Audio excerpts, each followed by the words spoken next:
Selamat bertemu dengan kami di Jemaat Fisdak bagi saudara dan saudari yang saya kasih dalam Yesus Kristus yang kembali telah meluangkan waktu pada hari ini atau di setiap hari mungkin ya. Kita untuk kembali terus mempelajari firman Tuhan dan mendapatkan kekuatan yang pasti dari firman Tuhan. Baik saudara sekalian, seperti biasa kita akan memulaikan acara ini dengan satu lagu pujian yang akan dibawakan atau ditampilkan dan kemudian doa buka pada malam hari ini waktu New Jersey akan dibawakan oleh saudari Silvana Masi Londa. Silakan, Dek.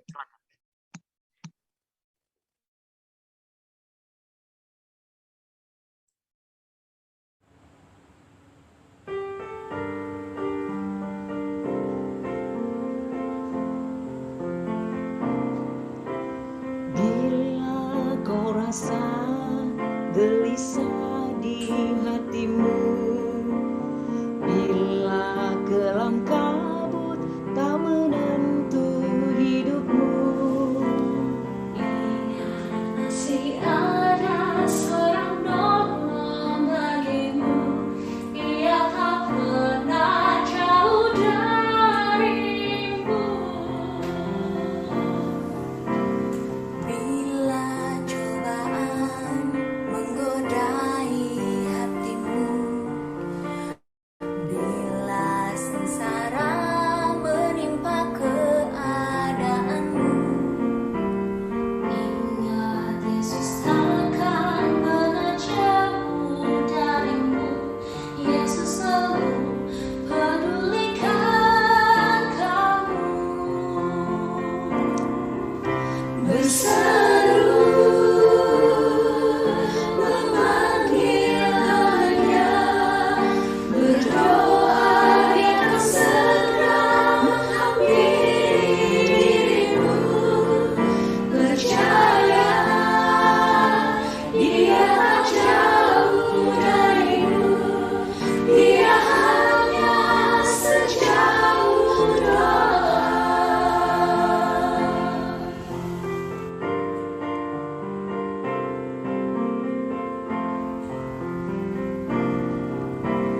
Bila cobaan menggodai hatimu, bila sengsara menimpa keadaanmu, ingat Yesus takkan pernah jauh darimu.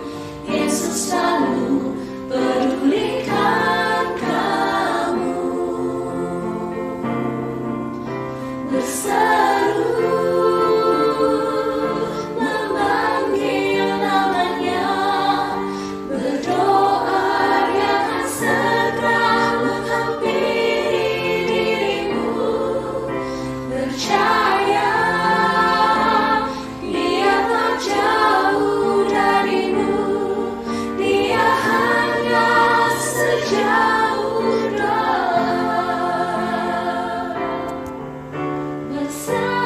Ku kan berseru memanggil namanya,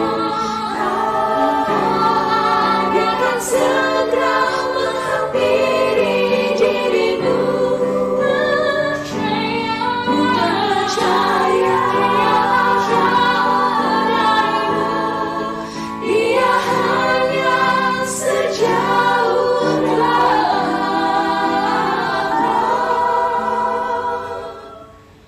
Yesus hanya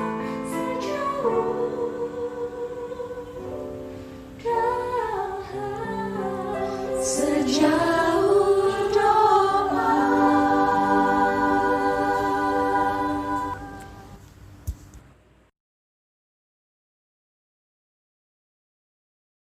Allah kita yang hanya sejauh doa. Terima kasih kepada saudari-saudari kita, perawat Rumah Sakit Advent Bandung yang sudah menyumbangkan satu lagu yang begitu indah tadi. Baik saudara sekalian, kita akan mengikuti doa buka yang akan dibawakan oleh saudari Silvana Masi Londa. Silakan, Cici.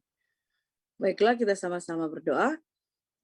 Bapa yang bertakhta dalam kerajaan surga, pada malam hari ini di New Jersey, sore hari California, dan pagi hari di Indonesia, kami datang kepadamu Tuhan, Saya mengucapkan banyak terima kasih oleh karena kasih Tuhan yang begitu besar yang sudah bersama-sama dengan kami, sehingga kami juga boleh berkumpul pada saat ini Tuhan di dalam acara pembahasan pelajaran sekolah Sabat dengan tidak kurang suatu apapun.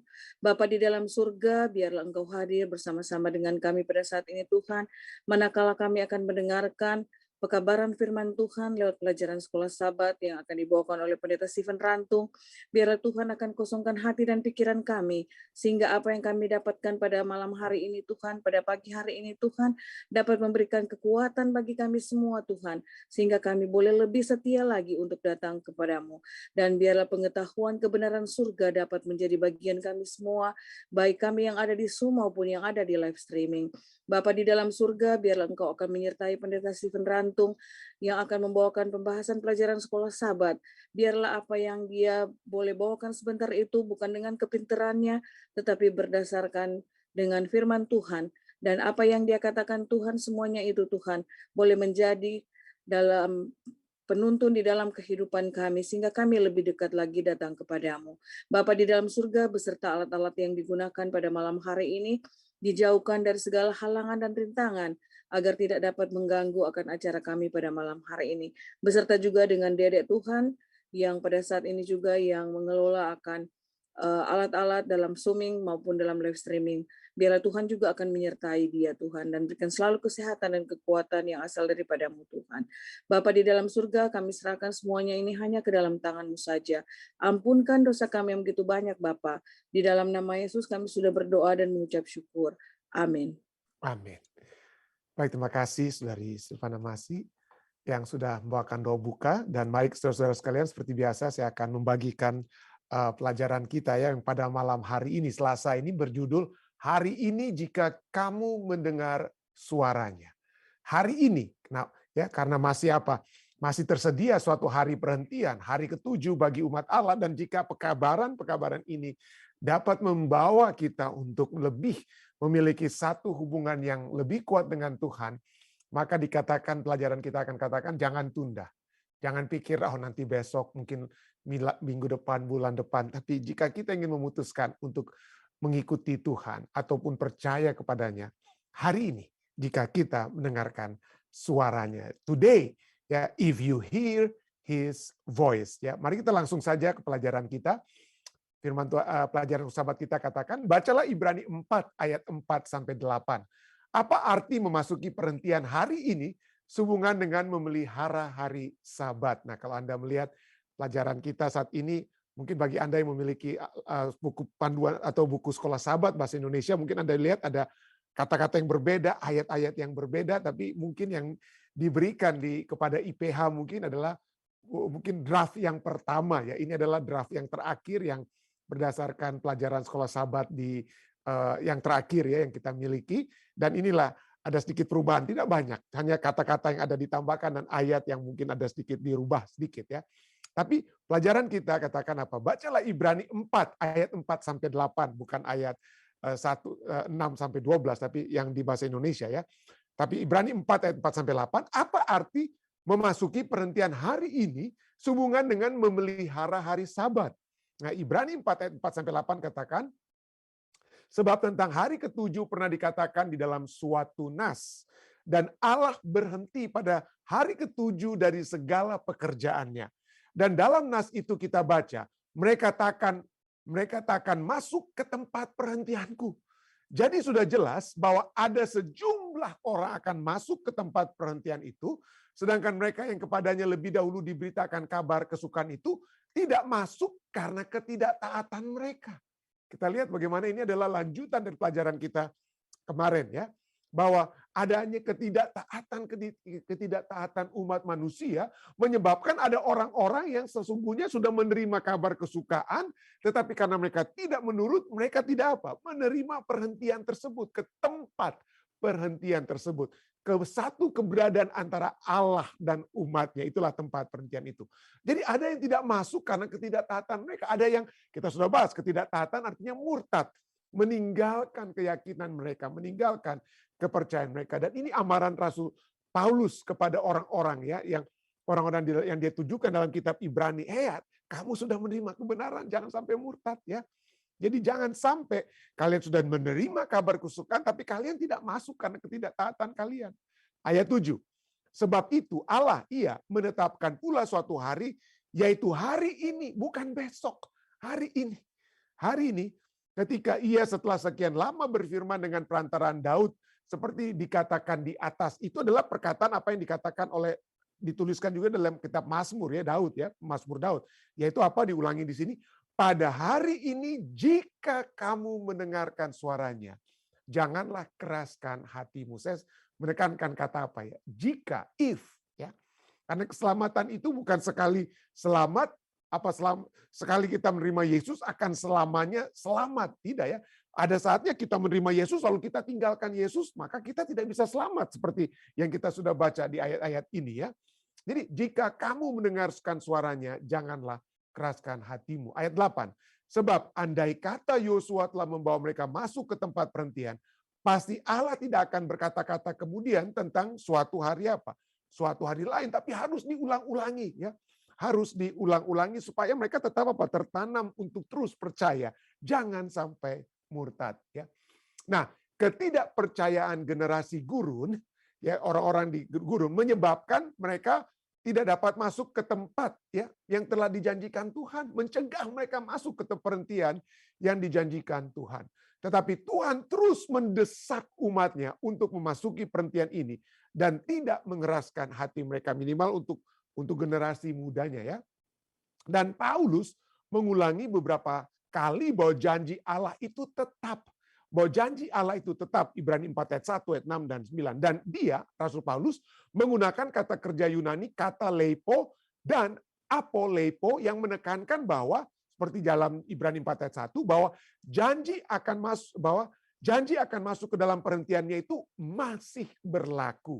Masih berlaku. Nah, fakta bahwa undangan untuk memasuki perhentian itu diulangi daripada zaman Daud, ya, dari Ibrani 4 ayat 6 dan 7 yang mengacu pada Mazmur 95 menyiratkan bahwa janji itu belum diklaim dan masih tersedia.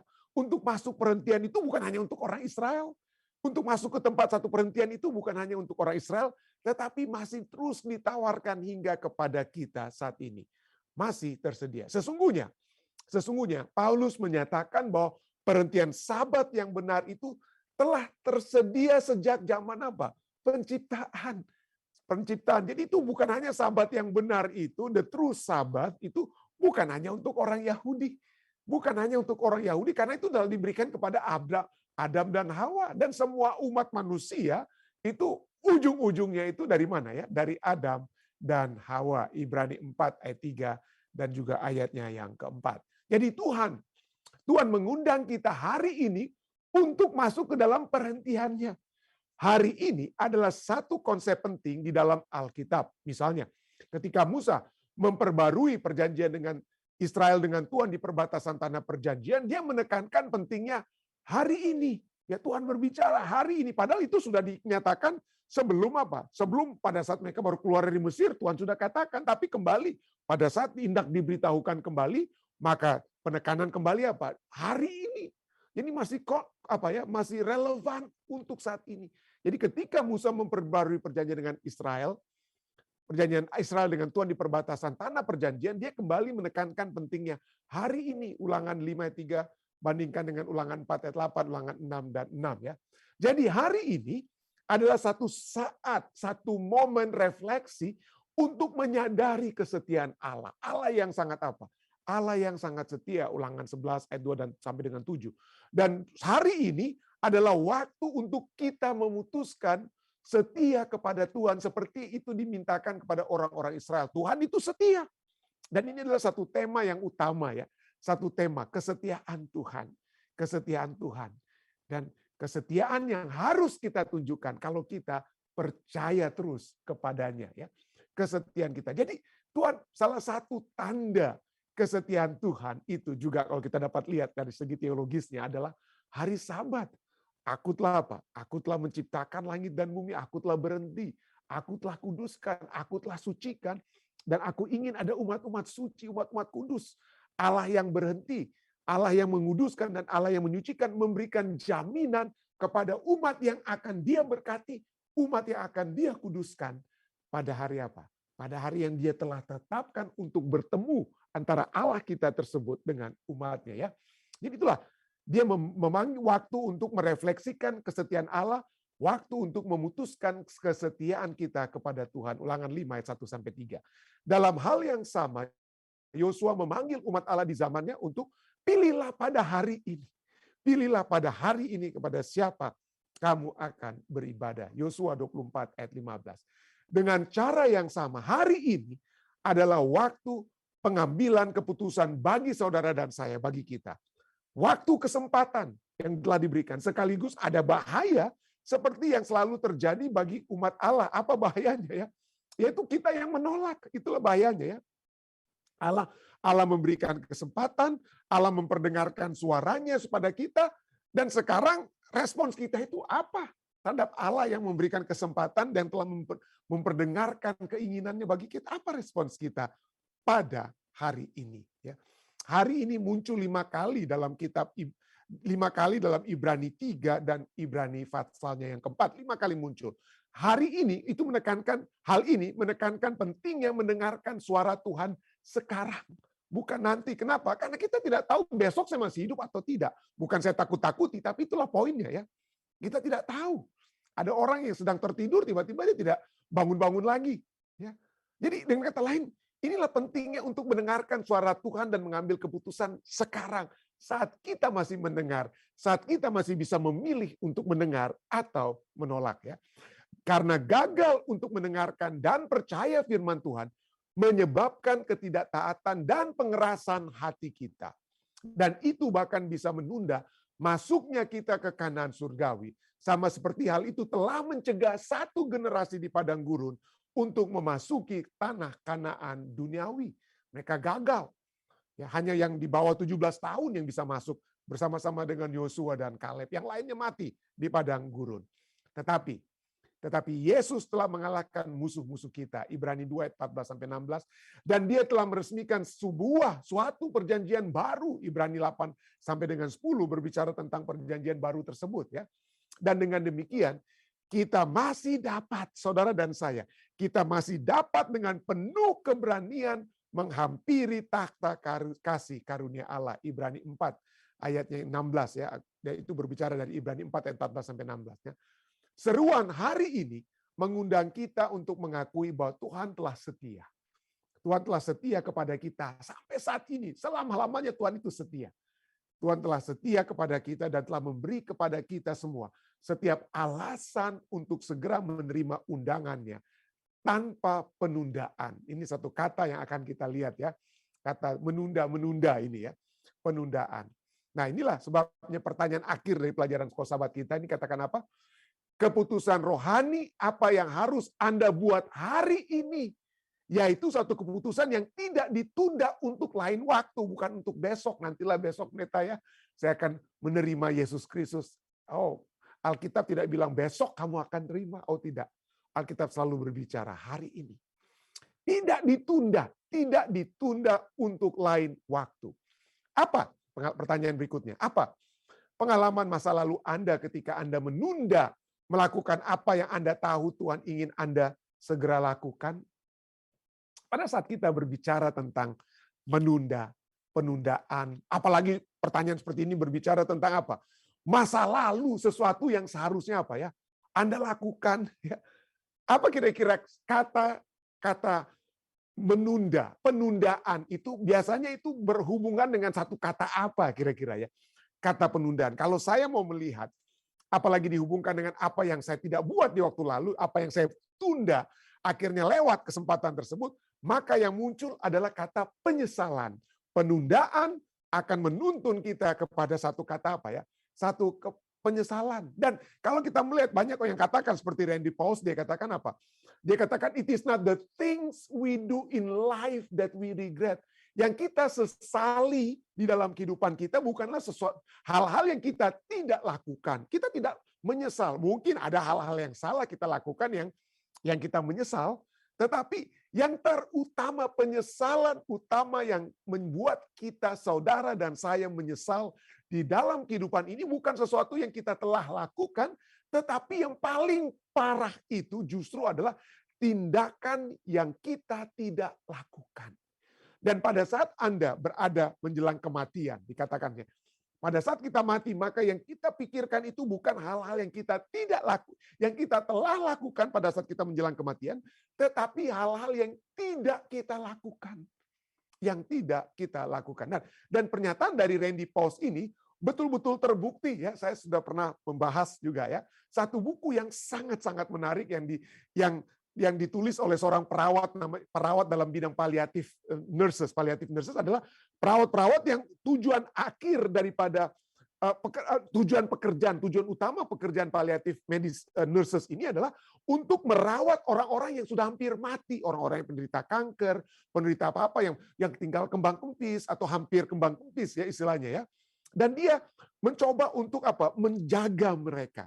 Perawat ini yang bernama Bronnie Ware ya di Australia, dan bagus sekali buku ini, menarik. Ini salah satu pada saat orang berbicara tentang hal-hal yang orang sesali menjelang kematian mereka, karena dia mengadakan research, dia tanya-tanya itu bapak-bapak atau ibu-ibu atau bahkan anak-anak muda yang sudah hampir mati ya, sudah hampir mati mengembuskan nafas terakhir, dan dia coba untuk menghibur mereka, dia coba untuk membawa mereka kepada penerimaan dan lain sebagainya. Dan dia menanya kepada mereka tentang keadaan kehidupan mereka, apa yang kira-kira yang ingin mereka sampaikan. Dan pada umumnya orang-orang yang menjelang mati ini menyampaikan penyesalan-penyesalan mereka. Dan penyesalan-penyesalan mereka itu ada 5 dalam buku ini ya. Misalnya yang pertama dan terutama adalah kesempatan-kesempatan yang hilang, peluang-peluang yang hilang. Ya, mereka menyesal sekali. Mereka bukan menyesal, aduh kenapa saya tidak bekerja keras supaya saya jadi lebih kaya. Nggak ada orang yang mau mati yang masih dalam keadaan sadar menjelang kematian jadi bilang, aduh saya pendeta seharusnya saya kawin dengan 5 istri atau apa. Nggak, bukan ke pendeta tapi ke perawat itu. Nggak ada yang bilang seperti itu. Nggak ada yang bilang tentang, tapi yang mereka menyesal adalah kenapa saya tidak lebih dekat dengan orang-orang yang saya kasihi. Kenapa begitu banyak peluang untuk dekat dengan istri saya, tapi saya tidak memiliki lagi peluang tersebut. Saya memiliki peluang untuk mengasihi suami saya, istri saya, anak-anak saya, orang tua saya. Tapi saya tidak melakukannya karena saya sibuk dalam pekerjaan dan lain sebagainya. Dan pertanyaan-pertanyaan ditanyakan kepada mereka, dan mereka yang membuat mereka tidak menyesal adalah bahwa saya telah memberikan yang terbaik yang saya lakukan kepada orang yang saya kasihi. Itulah yang membuat kita kita memiliki kekuatan menjelang kematian adalah kita dapat bersyukur saya telah melakukan yang terbaik kepada orang-orang yang saya kasih. Tidak ada peluang yang hilang untuk membahagiakan orang-orang yang kita kasih, untuk berbicara sabar tanpa kekasaran kepada mereka dan lain sebagainya. Tapi yang penyesalan utama kalau orang menjelang mati adalah bahwa mereka tidak melakukan yang terbaik dan hilang peluang tersebut untuk melakukan yang terbaik kepada orang-orang yang mereka kasih. Jadi di sini kita lihat kenapa orang-orang ini menyesal karena peluang-peluang yang hilang, karena mereka pikir nantilah saya akan mengasihi orang yang saya kasihi, nantilah saya meluangkan waktu kepada mereka, nantilah saya memperhatikan mereka, nanti. Kita terus-menerus menunda untuk melakukan yang terbaik kepada orang-orang yang kita kasih, dan menyebabkan mereka menyesal, sangat menyesal menjelang kematian mereka. Jadi tidak heran penundaan procrastination, itu penundaan, is the opportunities assassin.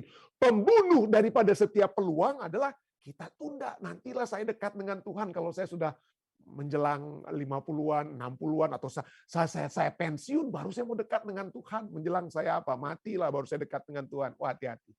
Karena pada saat kita menunda, seperti Victor Kiam katakan, procrastination, pada saat kita menunda maka peluang itu dibunuh.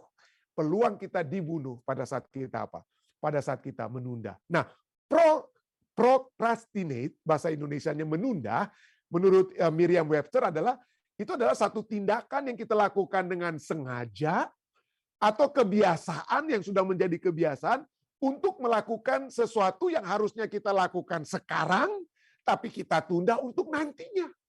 Jadi sesuatu yang kita tunda itu adalah sesuatu yang kita seharusnya lakukan sekarang. Hari ini kita mau, tapi besok saya ada untuk buat apa term paper atau buat ini tugas saya.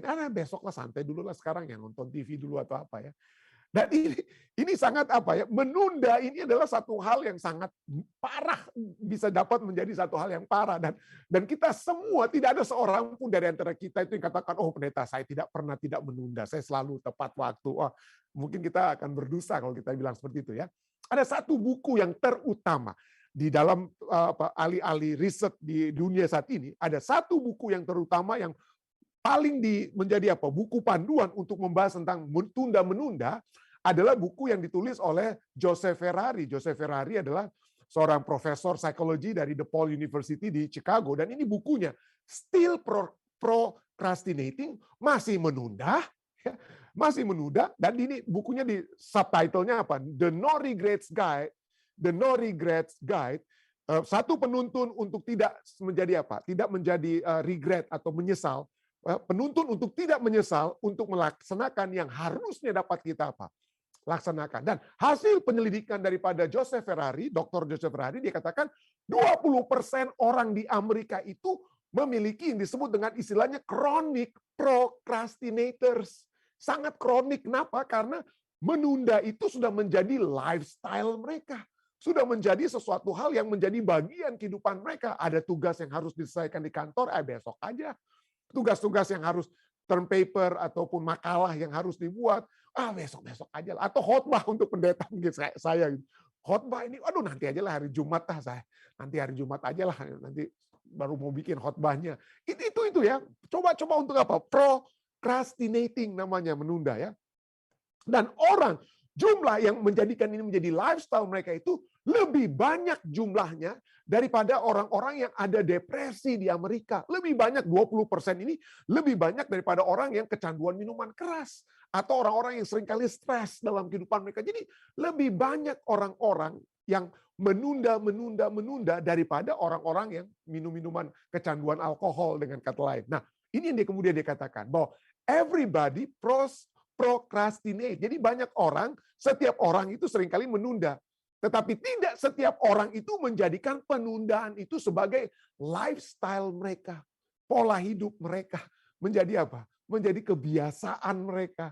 Nah, kita semua kalau kita masih bergumul, kita semua mungkin kadang-kadang, tunda dulu lah ya. Saya ada tugas ini, bersihkan rumah, bikin bersih mobil, besok aja lah. Mungkin. Tapi kalau itu sudah menjadi kebiasaan kita untuk tunda, bersihkan mobil, bersihkan rumah, buat tugas dan lain sebagainya, buat khotbah, maka kita sudah apa? Bisa menjadi apa ya? Bahaya itu ya. Ada tiga tipe procrastinator menurut Joseph Ferrari. Yang pertama adalah orang-orang yang pencari sensasi. Ada orang-orang yang memang dia punya adrenalin itu muncul itu kalau menjelang apa ya? Kalau menjelang memang sudah harus, ini besok nih saya harus selesaikan tugas ini. Baru hari ini kita kita cramming ya. Jadi mereka pikir baru keluar dia punya jus inspirasi dan lain sebagainya, baru keluar menjelang apa? Menjelang udah mau berdiri berkhotbah, baru dia catat-catat itu kira-kira ayat apa atau pembicaraan apa, baru dia mau apa sampaikan. Nah, itu hati-hati. Ada pencari sensasi itu yang tapi sesungguhnya dia itu orang malas yang suka menunda. Tapi ya dia pikir dia nantinya aja lah. Yang kedua adalah penunda itu, yang orang menunda karena mereka juga tunda-tunda, avoiders ya, procrastinate to avoid. Kenapa? Jangan ada orang pikir nanti aja lah saya selesaikan. Jangan sampai orang lihat, kalau saya lihat apa yang saya buat dari hari Senin sampai hari Jumat, lalu saya dilihat orang sedang melihat apa yang saya lakukan, mereka nanti saya dihukum. Kamu payah, kamu yang kamu buat itu nggak benar nih. Jadi nanti aja saya buatnya hari Jumat supaya nggak ada yang mau akan menghakimi saya dari hari Senin sampai hari Jumat kalau sampai saya harus apa? Sedang membuat apa yang saya harus selesaikan itu. Jadi ada orang-orang yang memang penunda-penunda, avoiders. Dia memang bukan karena dia ingin dapat ilhamnya itu nanti di menit-menit terakhir, bukan, tapi dia memang penunda. Nah, lalu berikut adalah yang ketiga adalah orang yang menunda karena mereka itu bimbang. Pilihannya gimana nih ya? Ya. Pilihan yang mana ini? Dia mengalami kesulitan untuk membuat keputusan penting atau apa ya? Karena apa? Keputusan yang membuat stres, dia tunda, dia nggak mau ya.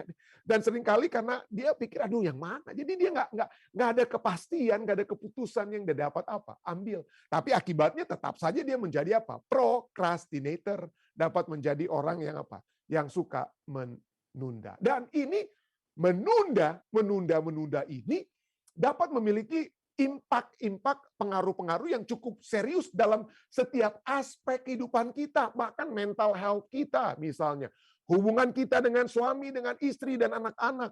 Hubungan dengan di tempat pekerjaan, profesional kita, dan juga keuangan kita bisa kacau kalau kita mau tunda-tunda. Apa misalnya ya? Misalnya, orang yang suka menunda, procrastinator ini, seringkali itu level stresnya itu lebih tinggi. Apalagi kalau sudah harus, waduh besoknya sudah ada, harus buat, waduh stresnya itu seringkali tinggi terus, bahaya itu ya. Dan menyebabkan orang tersebut sakit. Ya. Lalu juga karena dia apa? Karena dia tunda, istri mungkin atau suami, aduh ini mobil kotor terus, rumah ini papa ini kapan mau bersihin, bantu bersihin atau apa, wah ditunda-tunda terus. Itu bisa rame ya, bisa berkelahilah suami istri, orang tua dan anak-anak ya. Jadi dan juga pegawai-pegawai, teman-teman sekerja di tempat kerja, sudah tahu-tahu Anda seharusnya ini tugas yang harus Anda selesaikan, tapi karena Anda tunda-tunda, kesalahan mereka ya, sakit hati mereka. Atau sahabat pada saat Anda belajar sama-sama untuk bikin proyek sama-sama sebagai mahasiswa atau mahasiswi, pada saat Anda dalam tugas Anda tunda-tunda, yang lain bisa stres, ya, lain nggak senang, nah, itu jadi marahlah mereka terhadap Anda. Dan ya pada saat Anda tunda-tunda untuk bayar, misalnya, aduh ini apalagi kalau di Amerika bulan April gitu, 15 April kita harus buat laporan pajak kita. Kalau kita tunda-tunda, waduh menjelang itu baru mau ambil kita punya bill dan lain sebagainya, akhirnya kita bisa bubar dalam hal apa? Membayar dan lain sebagainya.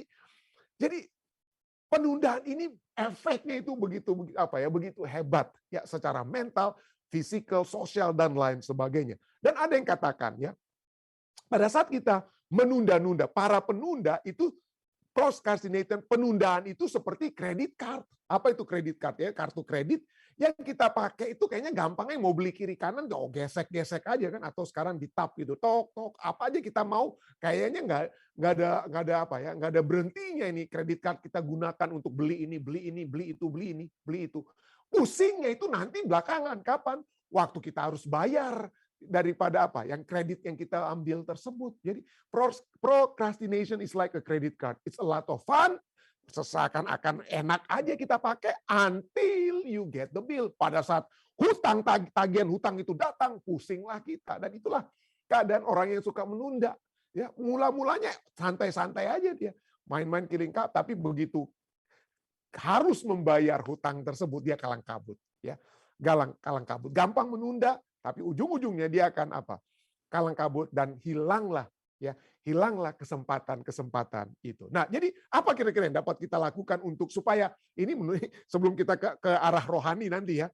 Apa kira-kira tips supaya kita jangan sampai jadi apa ya?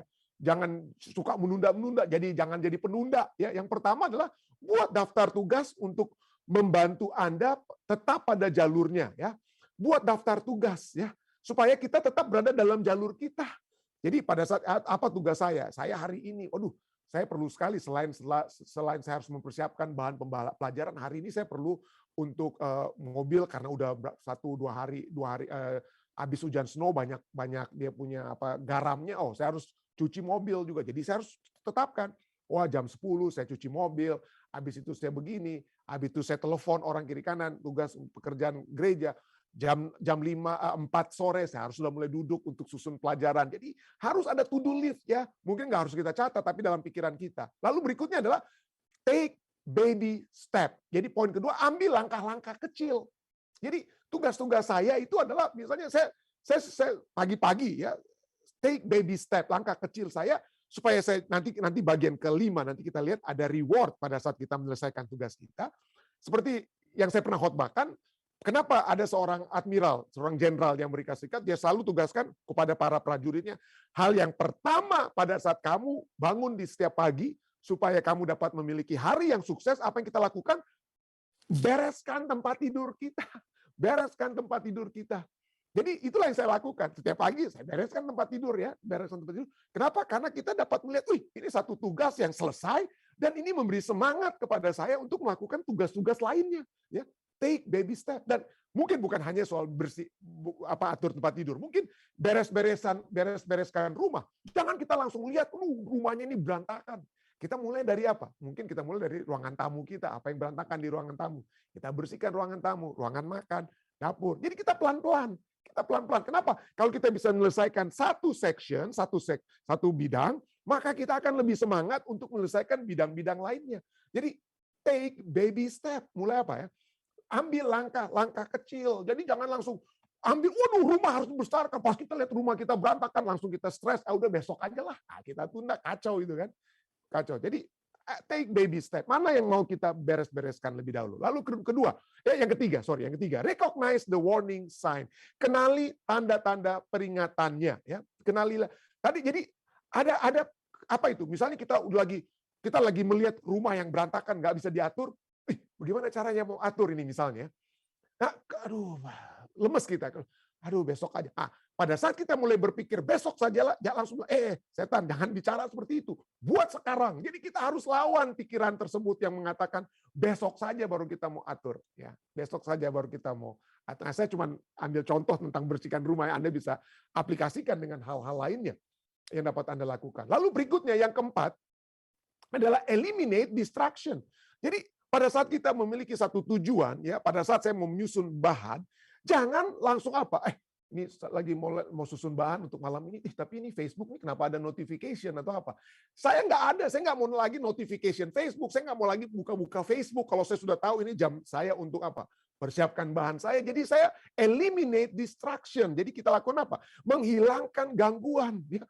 Jadi kita tanyakan, kira-kira apa yang menarik perhatian saya ya? Apa yang membawa saya sehingga tujuan saya untuk bereskan rumah, untuk persiapkan bahan, atau untuk melakukan tugas yang saya harusnya selesaikan, apa kira-kira yang menyebabkan saya akhirnya duduknya berjam-jam hanya untuk apa? Nonton TikTok atau apa? Nah, itulah, ya kan? Karena kita melihat apa? Adanya distraction, Instagram lah, lihatlah kita orang-orang punya dan lain sebagainya, Facebook update, local news dan lain sebagainya. Jadi kita tinggalkan semua itu. Jadi pada saat kita fokus pada sesuatu, bukan lempar, tapi pisahkan mobile phone Anda itu ke kamar lain atau apa, dan fokus kepada apa yang harus kita lakukan. Dan yang terakhir, pat yourself in the back. Ya, jadi bikin senang diri artinya, seperti yang saya katakan tadi, kalau kita sudah bisa menyelesaikan hal-hal yang kecil-kecil, lama-lama kita, waduh bagus ya. Yang mana kita buat yang lebih besar. Nah, itu akhirnya membuat kita lebih semangat. Ya.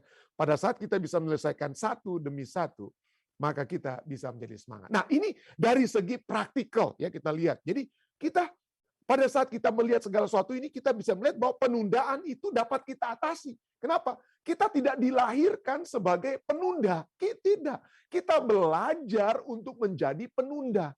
Ya, kita belajar untuk menjadi penunda. Tetapi kita tidak dilahirkan untuk menjadi penunda. Jadi kita harus apa?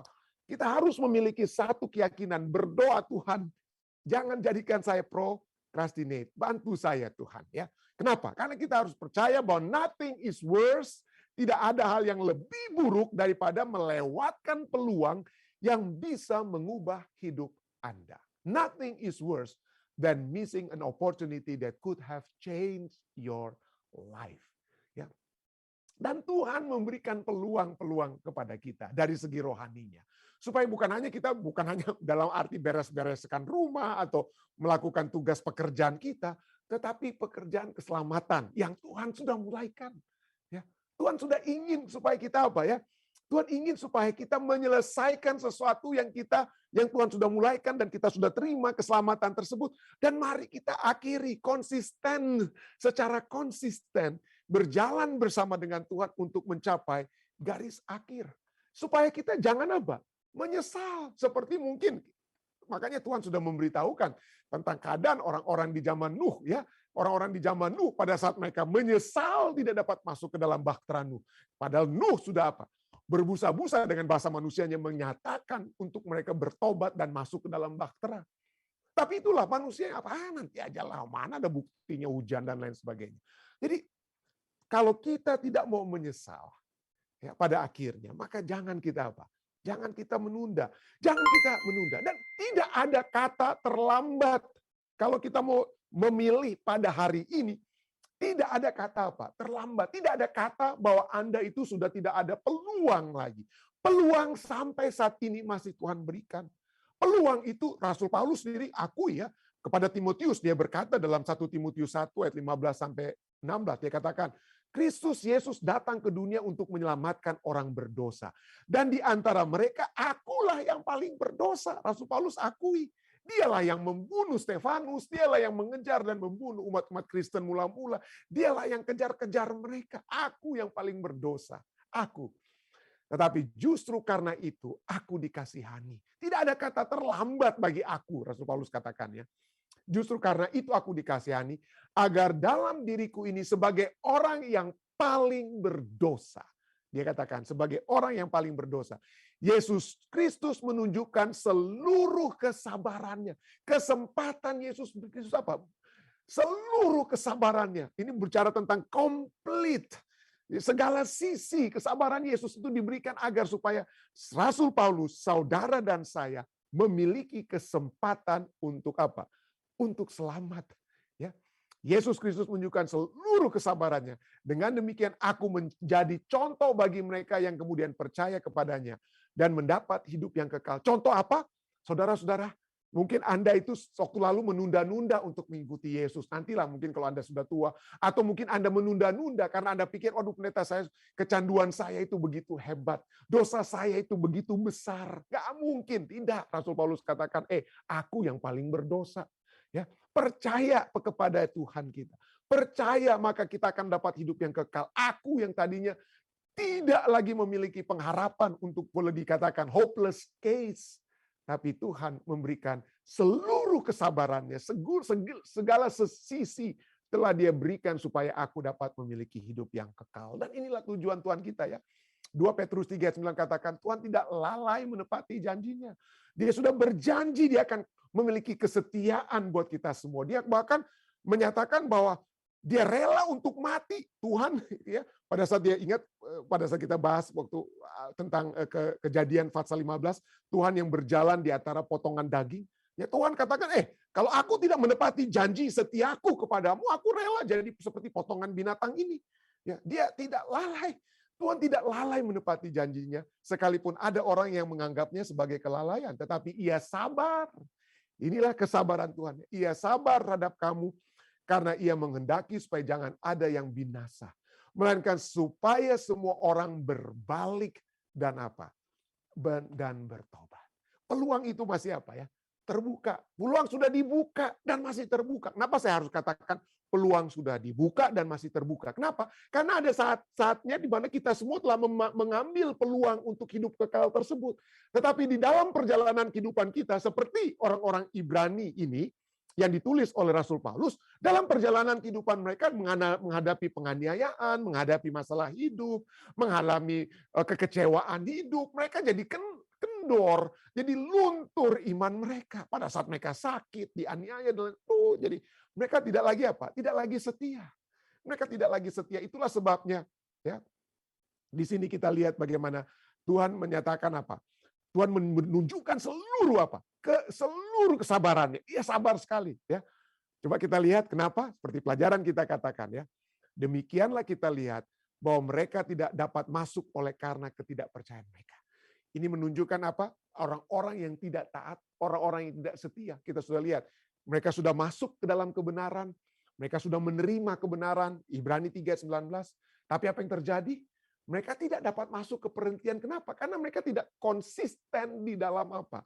Di dalam kepercayaan mereka.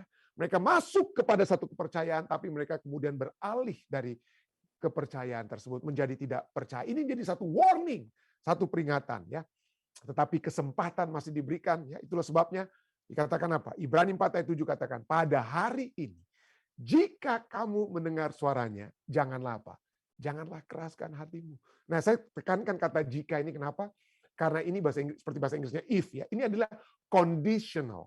Keselamatan kita itu bukan once saved, always saved. Sekali kita sudah menerima Yesus, sudah pertama pada mulanya, lalu kita terus-menerus apa? Selamat apapun kita lakukan, orang Manado bilang jadi kelabur, jadi kita berdosa kiri kanan dan lain sebagainya, nggak akan ada yang memisahkan kita untuk masuk ke surga. Oh tidak, ya tidak, ya. Ada sebab kita bisa melihat Ibrani 3:19 ada orang yang sudah percaya tapi mereka menjadi tidak percaya, mereka tidak dapat masuk. Itulah sebabnya digunakan kata jika. Kenapa kata jika ini menunjukkan bahwa kita harus terus-menerus untuk percaya. terus-menerus untuk percaya. Diulang-ulangi itu, diulang-ulangi. Ibrani 3 ayat 6 katakan apa? Tetapi Kristus setia sebagai anak yang mengepalai rumahnya. Yesus itu setia. Dia tidak, dengan kesabarannya dia mau kita semua tidak ada yang menyesal nantinya. Peluang terus dia berikan. Ya. Dan rumahnya ialah kita. Jika kita sampai kepada akhirnya teguh berpegang sampai kepada akhirnya teguh berpegang pada kepercayaan dan pengharapan yang kita megahkan. Ya. Tuhan mau kita selamat. Tuhan sudah selamatkan kita. Dan jika kita mendengarkan suaranya terus-menerus, maka itu berarti di setiap hari kita mendengarkan suaranya, maka kita akan terus-menerus apa? Setia sampai akhirnya karena kita terus teguh berpegang. Ya. Tetap berpegang, tetap setia karena mendengarkan suaranya di setiap hari. Saya tahu ada banyak di antara Anda, umat-umat Tuhan yang sudah berbakti pada saat ini yang mungkin Anda memiliki pergumulan pribadi untuk mengikuti Tuhan. Nah, Anda mungkin sudah mengetahui begitu dalam beberapa tahun pembahasan kita bersama-sama di setiap malamnya. Mungkin ada di antara Anda yang sudah mendengarkan bisikan Roh Kudus untuk memanggil Anda untuk kembali kepadanya, berbalik dan bertobat. Dan mungkin ada di antara Anda juga yang sudah mendengarkan suara firman Tuhan yang mengajak Anda untuk mengikuti seluruh kehendak Tuhan. Ya, ada di antara Anda mungkin yang mengenal Tuhan, saya tidak ragukan hal tersebut. Anda mengenal siapa Yesus, Anda mengenal siapa Dia. Tetapi mungkin pemahaman pengenalan Anda tentang Yesus itu mungkin tidak seperti yang 100% yang dikehendaki oleh Yesus. Yesus misalnya menghendaki Anda masuk ke satu tempat perhentian yang Dia telah tetapkan, dan itu adalah hari ke-7. Dan selama ini mungkin Anda tidak berbakti di hari yang Yesus sendiri telah tetapkan tersebut. Dan pada saat ini mungkin, pada saat ini, Roh Kudus berbisik kepada Anda untuk, Tuhan, kiranya saya dapat mengikuti seluruh kehendak-Mu. Biarlah saya mengikuti seluruh kehendak-Mu, mengikuti seluruh teladan-Mu, termasuk penyucian hari Sabat. Ya, saya mengajak Anda semua yang pada saat ini sedang mendengarkan suara Roh Kudus untuk menyucikan hari Sabat. Bukan itu supaya Anda diselamatkan, tidak. Tapi itu adalah sebagai tanda umat-umat Tuhan yang telah diselamatkan, yang telah mengikuti seluruh kehendak Tuhan. Anda akan pasti juga mengikuti seluruh kehendak-Nya, termasuk juga penyucian hari Sabat sebagai umat-umat yang telah diselamatkan. Jika itu adalah keinginan Anda, mungkin Anda dapat berbicara kepada pendeta-pendeta yang dapat Anda hubungi di tempat Anda masing-masing. Anda dapat menyampaikan kepada mereka bahwa, pendeta, saya sudah mengikuti pembahasan-pembahasan dengan pendeta Rantung, mungkin di acara Zoom, tapi mungkin pendeta akan dapat menuntun saya untuk dapat melihat seluruh kehendak Allah, entah itu melalui bagaimana penurutan hari Sabat, untuk mengikuti penurutan hari Sabat, atau mungkin juga saya dulu dibaptiskan bukan dengan cara Yesus yang diselamatkan, saya dibaptiskan mungkin dengan cara dipercikkan, dan lain sebagainya, yang bukan merupakan teladan Yesus. Pendeta, bagaimana kalau saya ingin dibaptiskan dengan cara Yesus? Kalau itu adalah kehendak Roh Kudus yang sedang berbicara dan juga menjadi satu keputusan Anda pribadi, saya mengajak Anda untuk mencari seorang pendeta di dekat Anda yang dapat membantu Anda untuk mengambil keputusan, bukan besok, bukan nantinya, tetapi saat ini. Pada saat kesempatan itu masih menjadi bagian kita semua. Saya bawa ini dalam nama Yesus. Amin. Baik, saudara-saudari yang saya kasihi, terima kasih masih bersama-sama dengan kami di Jemaat Fisdak dan semua yang sudah berbakti bersama-sama. Jika ada tambahan sehubungan dengan pelajaran kita pada saat ini, silakan. Ada mungkin dari orang-orang tua kita. Selamat bergabung kembali dengan Bapak Ibu Simatupang. Saya tidak sempat lihat berapa hari sudah bergabung. Baik, ada tambahan mungkin dari Om Rain atau yang sudah dibuka sound-nya? Terima kasih banyak. Ini pekabaran sangat penting, khususnya kepada orang-orang tua. Pernah di daerah atau di jemaat, ada anak yang suka dibaptis, tapi papa mama bilang kamu masih kecil. Akhirnya sampai waktu SMA mau dibaptis sudah tidak mau dia. Ya, jadi kira-kira bagaimana ya? Bukan dia punya penundaan, tapi orang tua punya penundaan sampai jadi begitu. Bagaimana kira-kira pendeta terangkan sedikit mengenai ini. Apa Jadi sikap orang terima tua? kasih banyak. Ya, Jangan ya. Saya cuma memberikan satu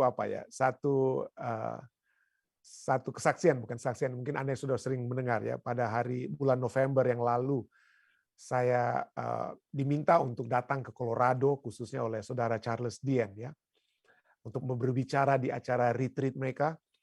Dan sudah 2 tahun berturut-turut dia undang saya untuk datang. Kali yang pertama dia undang saya untuk membaptiskan anak-anaknya, tapi ada satu anaknya yang tidak sempat dibaptiskan karena baru menjalani operasi di 2 tahun yang lalu.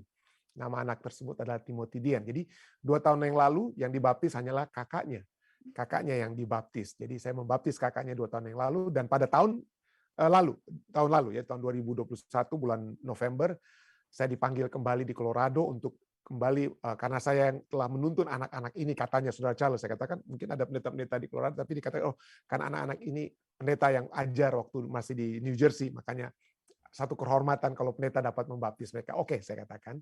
Jadi pergilah saya kepada anak tersebut ke Colorado pada bulan November ya. Jadi saya baptiskanlah Timothy Dien pada bulan November. Satu kesukaan besar saya bisa melihat anak muda itu yang berusia 16 tahun ini ya. Dan seperti yang Anda mungkin sudah mendengar ya, bahwa pada beberapa minggu yang lalu Timothy Dien telah beristirahat dalam Tuhan ya. Dia telah meninggal dunia, anak muda 16 tahun. Kita pikir, aduh, ya siapa yang mau berpikir di antara kita bahwa anak-anak muda itu ya sampai kapan ya, kalau kita sebagai orang tua bertanya, nantilah ini belum cukup umur, kira-kira berapa umur yang cukup ya, berapa umur yang cukup anak-anak kita. Jadi tentu saja kita harus memiliki Bible study kepada anak-anak. Jadi kita tidak membaptis anak-anak yang mungkin tidak tahu apa itu Yesus, apa itu Allah. Tapi kalau anak-anak kita, bagi saya sudah dapat menjelaskan apa itu, siapa Yesus, siapa Allah, kenapa mereka mengasihi Yesus, kenapa mereka mengasihi Allah kita, dan kenapa mereka dapat mengikuti teladan-teladan Yesus. Kalau anak-anak itu dapat menjelaskan, entah mereka itu berusia 8, 9 tahun, anak-anak sekarang kan sudah semakin canggih ya, daripada dahulu ya. Jadi kalau saja mereka sudah bisa menjelaskan, kita dapat bertanya kepada mereka dan mereka dapat menjelaskan apa yang kita tanya tentang siapa Yesus yang mana mereka akan serahkan diri mereka kepadanya, maka kita dapat membaptis anak-anak tersebut. Jangan kita tunda. Ya, saya bersyukur kita tidak menunda untuk membaptiskan. Bukan berarti baptisan itulah yang menyelamatkan atau tidak, tapi itulah menjadi satu kesukaan ya pada saat pernyataan secara publik daripada seorang anak kepada Tuhannya ya, seorang Timothy Dien. Maka itu telah menjadi satu sukacita yang sangat berharga bagi keluarga bahkan yang berduka pada saat ini. Jadi marilah kita sebagai orang tua ya, mari kita memiliki kebijaksanaan yang datang dari surga. Kita berdoa kepada Tuhan untuk dapat melihat mana kehendak Tuhan untuk baptisan anak-anak kita. Terima kasih Om Ren pertanyaannya. Ada lagi saudari lainnya? Ya. Jika tidak ada dari Papi mungkin silakan Pi. Sudah. Thank you. Ya. Memang Terus Pi, silakan. Memang tadi yang Pendeta Kastule sampaikan, itu pengalaman kita di Ambon. Anak-anak minta dibaptis, orang tua tidak kasih. Waktu beberapa tahun kemudian pergi kembali, anak-anak itu sudah di penjara, ada yang sudah mati, dan lain sebagainya. Tetapi itu adalah, banyak orang mengatakan itu dipersalahkan kepada orang tua. Tetapi sebenarnya bukan orang tua. Anak itu sendiri, sekalipun mungkin orang tua tidak izinkan, tapi keputusannya untuk menerima Yesus, dia tetap sedia untuk dibaptis. Thank you. Terima kasih. Baik, ada lagi saudari lain yang mau ditambahkan, pendeta-pendeta lainnya yang bersama-sama dengan kita? Silakan. Dengan apa yang Papi katakan tadi, kami pernah bikin ceramah di Sonder. Dan ada satu, ya beberapa tahun lalu, umur 11 tahun, dia bilang sama mamanya dia mau dibaptis. Lalu mamanya bilang, itu masih kecil. Lalu dia ancam, kalau sebentar kita mati, mami tanggung tuh dosa ya. Yo. Oke, baptis. Jadi ini anak, memang dia sudah serahkan diri ya. Kita sebagai orang tua juga harus tolonglah supaya kita punya anak itu Dan setelah walaupun dia masih kecil, kita kan bisa lanjutkan lagi kebenaran atau doktrin-doktrin kita kepadanya. Ya. Terima kasih. Terima kasih Om Den. Baik, ada lagi jika tidak ada lagi, mungkin kita akan masuk ke dari live stream deh. Mungkin ada tambahan pertanyaan mungkin. Silakan. Dari Om Didi, apakah menunda itu mungkin jawaban doa yang kita tunggu dari Tuhan? Jadi ya oke. Pertanyaannya tentu saja kalau kita hubungkan dengan pelajaran kita ini adalah menunda untuk mendengarkan suara Tuhan ya. Kalau kita lihat Tuhan tidak pernah menunda sesuatu yang dapat menghubungkan kita dengan umat-umatnya. Mungkin menunda tentang pekerjaan yang tepat, menunda tentang apa yang hubungan kita dengan seorang calon istri atau calon suami. Mungkin itu Tuhan dapat menjawab, kita dapat tunda. Tetapi untuk segala sesuatu yang membawa kepada satu hubungan yang lengkap, khususnya tentang keselamatan, tidak ada yang Tuhan akan tunda. Dengan telahnya. Selalu seperti pelajaran kita katakan pada hari ini. Jadi tidak ada penundaan untuk memiliki satu hubungan yang dekat dengan Tuhan. Tidak ada penundaan untuk bertobat. Ya, tidak ada penundaan untuk berbalik. Tidak ada penundaan untuk dekat kembali dengan Tuhan. Kalau itu harus ditunda, maka itu bisa terlambat. Dengan kata lainnya, bisa terlambat. Mudah-mudahan ini dapat menjawab pertanyaan Saudara Didi. Ya, mudah-mudahan. Ada yang mungkin dapat tambahan untuk menambah jawaban tersebut? Jika tidak ada, baik saudara sekalian, baik mari Pendeta, kita. sorry. Ada pertanyaan kedua ini, Pendeta. Ya.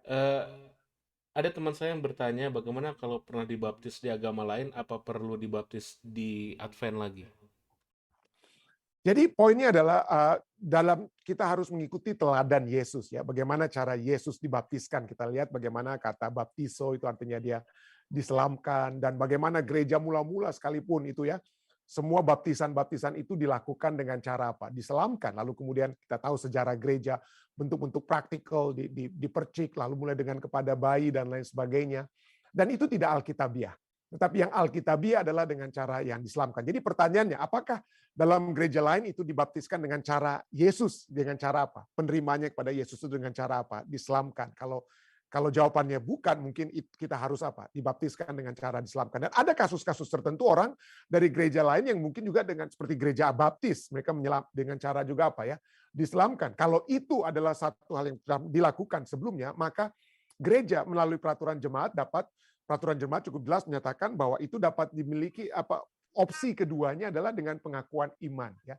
Dia mengakui Yesus Kristus yang dengan segala pengakuan iman, hal-hal yang tadinya dia tidak ketahui ya, ajaran-ajaran Yesus, teladan-teladan Yesus yang dia tidak akui atau tidak ketahui sebelumnya, tapi sekarang dia apa? Dia ketahui dan dia akui, maka dengan pengakuan iman di depan jemaat tersebut, dia menyatakan untuk kesetiaannya kepada seluruh ajaran Yesus, maka pengakuan iman itu juga dapat menjadi satu hal yang dapat terjadi. Ya, tetapi kalau kita lihat juga di dalam Alkitab juga kita melihat ada beberapa kali rasul-rasul berbicara dengan umat-umat Tuhan yang sudah dibaptis dengan baptisan Yohanes, tapi mereka kemudian apa?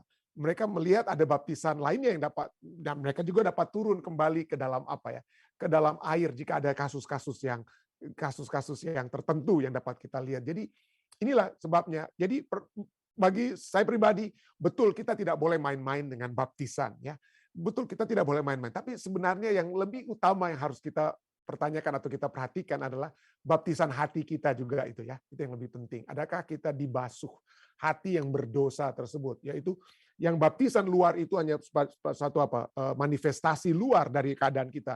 Tetapi pertama-tama sebelum kita dibaptis secara luar, maka terlebih itu adalah baptisan hati. Kenapa? Karena saya juga harus akui ada orang yang dibaptis tapi hatinya itu tidak apa ya, tidak kepada Tuhan. Ada yang seperti begitu. Karena lihat temannya dibaptis, ikut-ikutan dibaptis. Mari kita melihat bahwa baptisan itu bukan satu hal yang ikut-ikutan, tapi berdasarkan keyakinan yang keluar dari dalam hati kita. Mudah-mudahan dapat menjawab pertanyaannya Dede. Atau yang disampaikan melalui Dede. Baik, ada lagi yang lainnya, Dek? Oke, terima kasih saudara-saudara kalian. Jika tidak ada lagi, kita masuk ke bagian kedua ya acara ibadah kita. Saya kalau tidak saya melihat kabar ya, berita bahwa salah seorang mantan murid saya ya, Pendeta Stanley Moninga, Tuhan telah izinkan juga untuk beristirahat ya. Jadi saya mengajak kita semua untuk mendoakan khususnya ketiga anak daripada Pendeta Stanley Moninga yang sudah kehilangan ibunya beberapa waktu yang lalu. Lalu walaupun Pendeta Moninga saya percaya menikah kembali, tapi anak-anak ini kehilangan ibu kandung dan ayah kandung mereka. Kita doakan keluarga daripada Pendeta Moninga, juga istri Pendeta Moninga saat ini. Ya, baik saudara, Bapak Gibson silakan. Di-unmute dulu. Saya ingin tanya Pak, apa perbedaan baptisan roh dengan baptisan air? Oke, baik sekali ya. Oke, ya kita belum akan masuk, saya tidak akan panjang, artinya tidak akan coba menjawabnya secara panjang lebar, tetapi poinnya itu adalah baptisan roh dan baptisan air itu kalau kita melihat seakan-akan ada yang tanyakan mana yang lebih dahulu, baptisan roh atau baptisan air ya. Kalau kita melihat dari segi sejarahnya di dalam Alkitab, banyak orang yang sudah mengalami baptisan air melalui siapa ya? Baptisan daripada siapa? Baptisan daripada Yohanes lebih dahulu, lalu kemudian mereka mendapatkan apa? Baptisan roh. Tapi kalau kita melihat dari dalam diri Yesus Kristus sendiri, dari keberadaan Yesus Kristus, baptisan air dan baptisan roh itu adalah satu hal yang apa ya? Yang bersamaan. Pada saat Yesus keluar dari dalam air, Roh Kudus turun kepadanya. Jadi sesungguhnya tidak ada perbedaan. Jadi artinya roh itulah yang bekerja sampai kita menerima baptisan air sesungguhnya ya.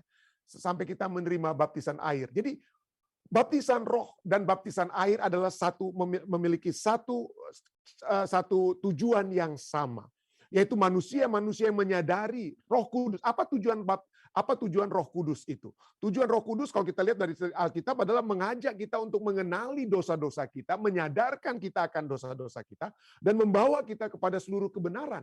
Dan pada saat kita dibawa dengan apa? Dengan roh yang menuntun kita, maka kita apa? Kita juga dapat dibaptiskan dengan air. Dan kemudian, mungkin Anda katakan apa dilahirkan kembali baptisan roh tersebut.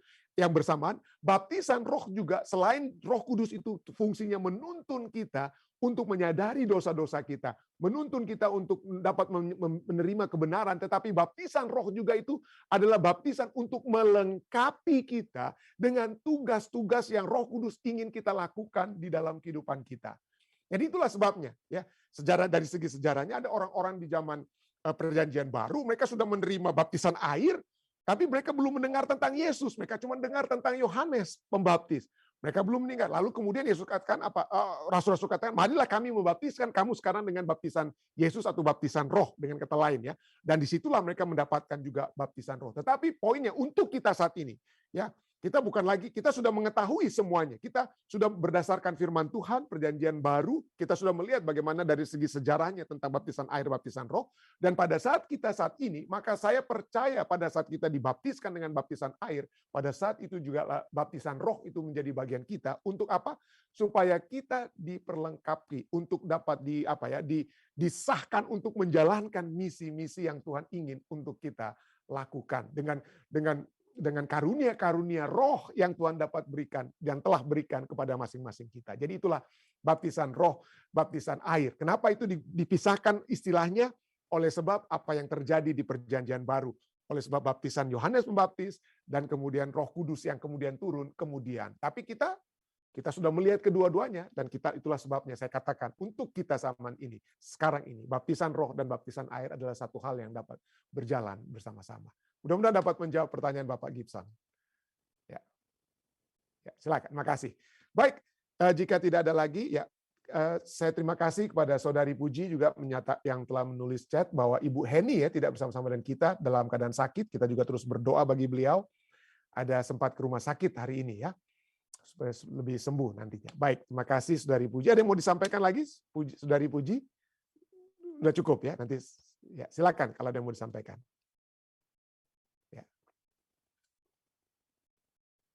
Jika ya, sementara diatur unmute-nya, mungkin ada dari live stream deh. Sementara dari Puji mau atur, ada dari live stream.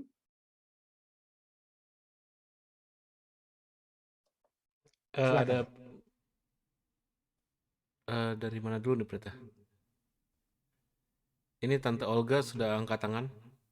Oh, silakan. Ya, Ibu Olga.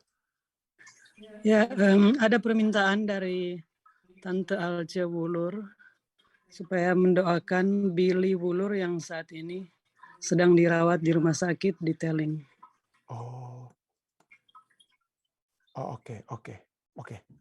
Ya. Baik, terima kasih. Ada lagi lainnya? Terima kasih. Ya, Bapak Simatupang, silakan, Pak.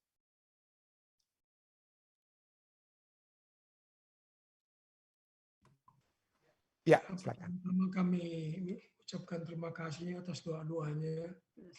Anak kami dan semua cucu sudah sehat dan mereka sudah kembali kepada aktivitas sebagaimana biasanya, yang bekerja, yang kuliah, yang sekolah.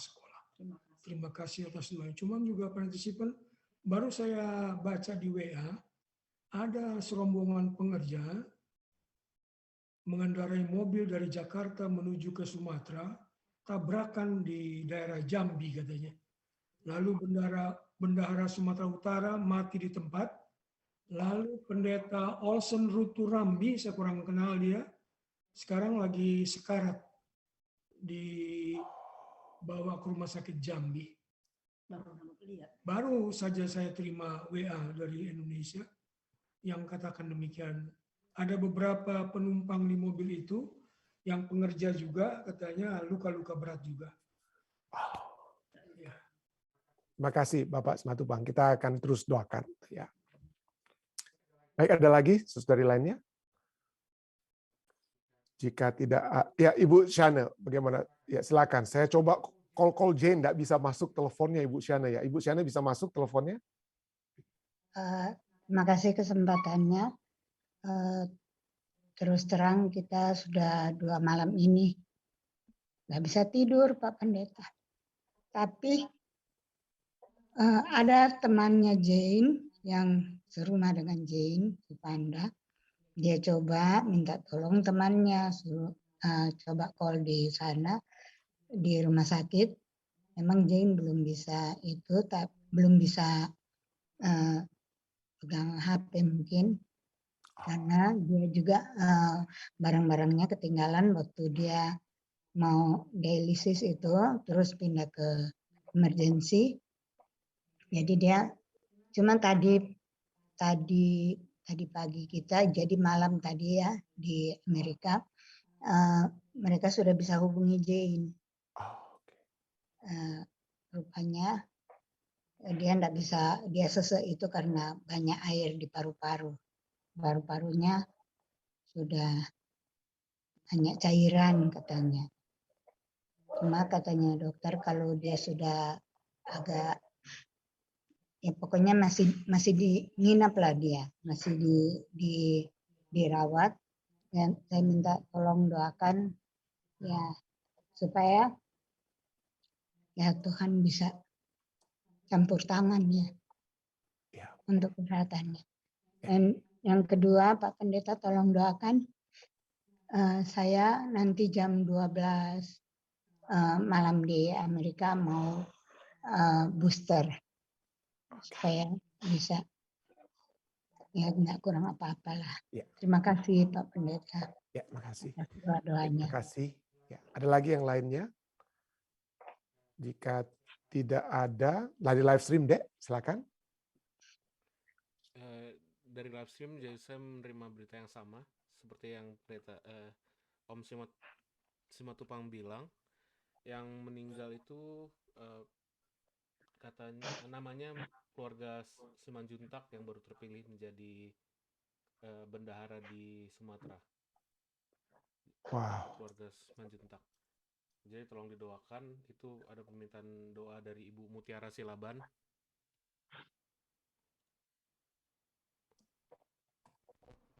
Lalu ada beberapa silent request pendeta dari Tante Ike Lintang dan juga dari Ibu Sylvia Abutan dan juga Naomi Asa.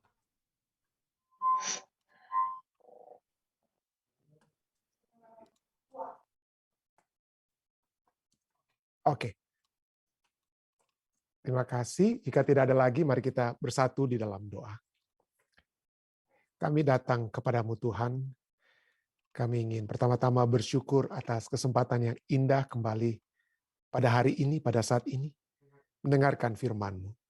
Kami bersyukur Tuhan karena kami dapat melihat kasih setiamu yang selalu Engkau limpahkan kepada umat-umat-Mu. Walaupun kami seringkali tidak setia. Walaupun kami seperti umat-umat Israel yang menolak untuk dituntun oleh-Mu Tuhan. Tapi pada saat ini Tuhan, kami datang dengan satu ketetapan untuk setia kepadamu Tuhan. Dan biarlah ini bukan sesuatu hal yang kami akan lakukan bukan hanya dari keinginan kami dan kekuatan kami, tetapi biarlah kami ingin memohon Roh Kudus-Mu menuntun kami untuk tetap setia. Roh Kudus akan memberikan kekuatan kepada masing-masing kami untuk tetap setia hingga kedatangan-Mu yang kedua kali. Kami tidak ingin Tuhan menjadi umat-umat yang hanya menerima kebenaran itu hanya di permulaan atau di pertengahan, tapi kami ingin hingga akhirnya sekalipun. Tuntunlah kami Tuhan agar kami memiliki kerinduan untuk tidak menunda pengambilan keputusan, tidak menunda untuk mendengarkan firman-Mu, tidak menunda untuk selalu dengan kuasa surga meninggalkan segala kebiasaan-kebiasaan buruk yang seringkali menjadi bahagian kami. Kami tidak menunda untuk memiliki satu hubungan yang dekat dengan Engkau. Terima kasih Tuhan, karena kami dapat memperoleh kekuatan kembali pada malam hari. Dan pada saat ini Tuhan, kami juga datang dengan hati yang berat oleh sebab berita-berita yang menyedihkan dari segi manusia yang telah kami alami.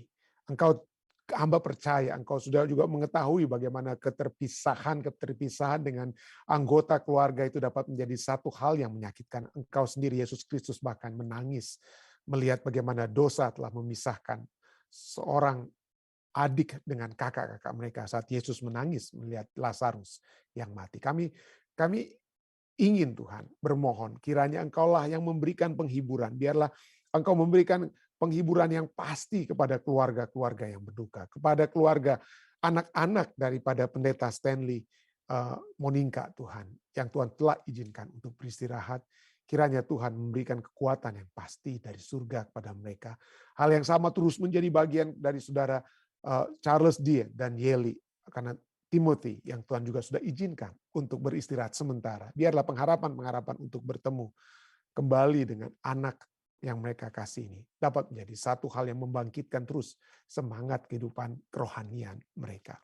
Dan pada saat ini juga Tuhan, kami mendengarkan berita tentang kecelakaan yang terjadi dalam perjalanan hamba-hamba Tuhan dari Jakarta menuju Sumatera Utara, kecelakaan yang terjadi di Jambi. Beristirahatnya untuk sementara keluarga Simanjuntak, Tuhan, anggota keluarga dari keluarga Simanjuntak. Kami berdoa Tuhan, biarlah penghiburan surga dapat menjadi bagian keluarga yang berduka ini.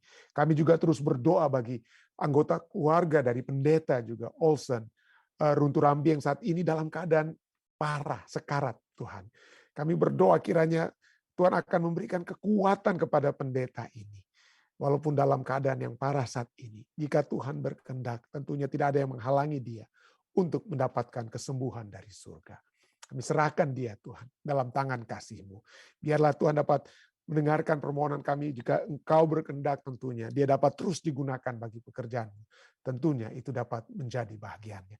Juga pendeta-pendeta lainnya dalam keadaan sakit juga sekarat juga pada saat ini. Kiranya Tuhan akan memberikan kepada mereka kekuatan kesembuhan yang pasti dari surga. Pada saat ini juga Tuhan kami ingin berdoa bagi anggota-anggota keluarga kami yang ada di mana saja dengan masalah-masalah kesehatan mereka. Kami ingin berdoa bersama-sama dengan Tante Alce Wulur yang ingin kami semua mendoakan saudara Billy Wulur yang saat ini berada di dalam perawatan di Rumah Sakit Advent Teling Manado Tuhan. Kiranya Tuhan zaman surga dapat menjadi bagiannya. Kami juga berdoa bersama umat-umat Tuhan yang sudah membawakan kabar tentang Ibu Heni Swondo yang dalam perawatan juga saat ini. Kiranya Tuhan Engkau akan menjamah Ibu Heni, sehingga Tuhan akan terus menggunakan ibu kami ini untuk menjadi saluran berkat surga, membawa kabar sukacita, keselamatan-Mu kepada siapa saja. Dan biarlah kami dapat terus mendoakan ibu ini bersama-sama dengan Saudari Puji Setiawati yang membawakan kabar ini Tuhan. Kiranya zaman surga dapat menjadi bagian Ibu Heni Suwondo. Kami terus berdoa bagi umat-umat Tuhan yang lainnya yang ingin kami doakan. Kami ingin terus berdoa bagi keluarga daripada Saudara Jili Rawung Tuhan. Kiranya Tuhan akan terus menjamah keluarga ini. Kami juga ingin terus berdoa secara khusus bersama-sama dengan Ibu Syana bagi saudari kekasih kami, Saudari Jane Rononu Tuhan, yang dalam keadaan sakit di rumah sakit di Philadelphia saat ini. Jamahlah dia Tuhan. Keadaan sudah semakin membaik yang berdasarkan kesaksian yang Ibu Syana bawakan. Tapi kami bermohon jika Tuhan berkehendak tentunya kesembuhan yang sempurna dari surga dapat menjadi bagian Saudari Jane. Tuhan jamahlah dia. Dan biarlah kekuatan iman yang pasti dari surga akan selalu menyertai Saudari Jane. Kami juga berdoa bagi Ibu Syana Laluan yang besok dalam waktu dekat beberapa jam ke depan ini akan dapatkan booster. Kiranya Tuhan akan juga memberikan kekuatan kesehatan jasmani yang pasti yang dapat menjadi bagian Ibu Syana. Kami juga terus berdoa bagi umat-umat Tuhan lainnya dengan permohonan-permohonan pribadi mereka. Kami ingin berdoa bersama-sama untuk Tante Omi Tuhan dengan pergumulannya. Tuhan, kami percaya Tuhan akan membantu dia mengatasi segala tantangan-tantangan kehidupan yang dimilikinya. Kami juga terus berdoa bagi Ibu Sylvia Abutan Tuhan di Washington State dengan pergumulannya. Kami berdoa kiranya Tuhan membantu dia sehingga dia akan selalu melihat jalan-jalan keluar yang Tuhan sudah tetapkan, yang Tuhan sudah siapkan baginya dalam menghadapi tantangan-tantangan kehidupan yang dia alami. Biarlah dia tetap memiliki kesetiaan yang penuh kepada Engkau Tuhan. Biarlah penyertaan surga yang pasti terus menjadi bagiannya. Kami juga berdoa yang sama bagi Ibu Saudari kasih kami, Saudari Ike Lintang di Indonesia. Tuhan sertailah dia. Kiranya penyertaan itu akan menyertai kehidupannya. Jalan-jalan yang Tuhan sudah tetapkan bagi kehidupannya itu semakin terbuka. Dia dapat melihat bagaimana Tuhan yang hanya memiliki rancangan yang terbaik di dalam kehidupannya. Kami juga terus berdoa bersama-sama juga bagi Ibu Mutiara Silaban Tuhan. Dalam kiranya Tuhan akan terus memberkati anak Tuhan ini. Tuhan memberkati sehingga Ibu Mutiara Silaban, Saudari Mutiara Silaban akan selalu mendapatkan berkat-berkat rohani, berkat-berkat badani yang dapat menjadikan dia sebagai anak Tuhan yang semakin dekat dengan Engkau. Bersama-sama dengan umat-umat Tuhan lainnya, Om Yan, Tante Sin, kami ingin berdoa bagi cucu-cucu mereka. Bersama dengan Evi dan Angel, kami ingin berdoa bagi Naomi dan Reina, sahabat-sahabat mereka dalam proses penyembuhan mereka. Dan kami juga berdoa bagi semua umat-umat Tuhan yang sudah berbakti pada saat ini. Kami bersyukur kami dapat mendapatkan laporan bagaimana penyertaan surga sudah menjadi bagian seluruh umat-umat Tuhan yang sudah berbakti, keluarga Simatupang Tuhan. Kami berdoa kiranya penyertaan itu terus menjadi bagian mereka, anak-anak mereka, dan cucu-cucu mereka. Orang-orang tua kami, Papi dan Mami, dan juga Om Rain, Tante Evin, kiranya penyertaan surga akan selalu menjadi bagian mereka. Bagi Tante Omi Wisan, Walean juga Tuhan, kiranya Tuhan terus menyertai Tante Omi. Dan kiranya juga Tuhan akan menyertai umat-umat Tuhan di Jemaat Fisda. Kami ingin berdoa bagi keluarga Ferreira Naibaho, bagi Ibu Evi dan Saudara Luis. Kami berdoa kiranya Tuhan akan menyertai mereka dalam segala pekerjaan yang mereka lakukan setiap hari. Pendidikan anak-anak mereka, Cika dan Kaylan yang dididik langsung oleh ibu yang dalam pendidikan anak-anak ini, kiranya hikmat kebijaksanaan dari surga akan selalu menjadi bagian mereka. Hamba-Mu juga ingin berdoa secara khusus bagi anak muda di Jemaat Fisda, khususnya Julia Asa. Tuhan mengetahui pergumulannya, Tuhan mengetahui beban-beban kehidupannya, Tuhan mengetahui hal-hal yang telah membawa Julia pada saat ini. Tuhan lebih membutuhkan kasih karunia-Mu. Kami berdoa agar kiranya kasih karunia tersebut akan semakin Tuhan limpahkan di dalam kehidupan Julia. Tuhan membantu dia untuk mengatasi segala tantangan-tantangan kehidupannya. Dan dia akan semakin hanya dibawa dekat kepadamu. Hamba-Mu berdoa bagi seluruh umat-umat Tuhan yang ada di mana saja yang sudah berbakti. Nama-nama yang hamba sempat sebutkan maupun hamba tidak sempat sebutkan. Tuhan, biarlah Tuhan akan dapat membawa kami semua semakin dekat, semakin setia, semakin diberkati untuk menjadi saluran berkat kepada sesama kami. Inilah doa dan permohonan kami Tuhan. Yang hamba bawa hanyalah dalam nama Yesus Kristus, Tuhan dan Juru Selamat menebus kami. Amin. Terima kasih saudara-saudari sekalian yang sudah berbakti. Sampai bertemu kembali besok di waktu yang sama ya. Stay safe, stay healthy. Tuhan memberkati kita semua.